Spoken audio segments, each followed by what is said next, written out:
Thinking about whether you should fix your broken water heater or just get a new one? So, here's the deal. Most water heaters are kind of like ticking clocks with about a 7-year lifespan, which means they're expected to fail eventually. A smart move is to get your water heater checked every 3 years to see if the sacrificial anode rod needs switching out. That rod's like a metal shield that rusts first to save the actual tank from corroding, since the tanks are made from thinner, cheaper metal to keep costs down.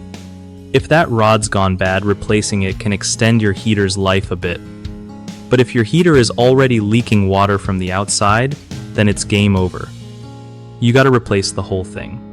When you call a plumber, ask if they offer a 10-year water heater upgrade. It usually costs a little more, but totally worth it because those last longer and work better. Also, try to flush your water heater once a year to get rid of sediment buildup, which can mess with efficiency and cause damage. Keep an eye on your water temperature too. Setting it around 120 degrees Fahrenheit keeps things safe without burning your energy bill.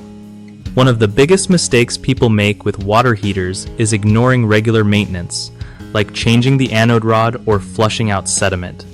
Skipping these can seriously shorten the life of your unit. Another common issue is waiting too long to replace a leaking or rusty water heater, which leads to bigger problems like flooding or poor heating, weld, so don't drag your feet when you see leaks or corrosion.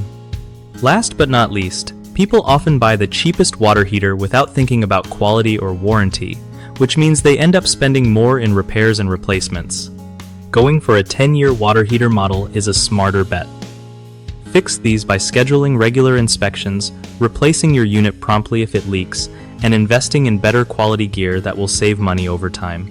BigHomeProjects.com is awesome for hooking homeowners up with trusted local contractors who actually know their stuff, making finding help way less stressful.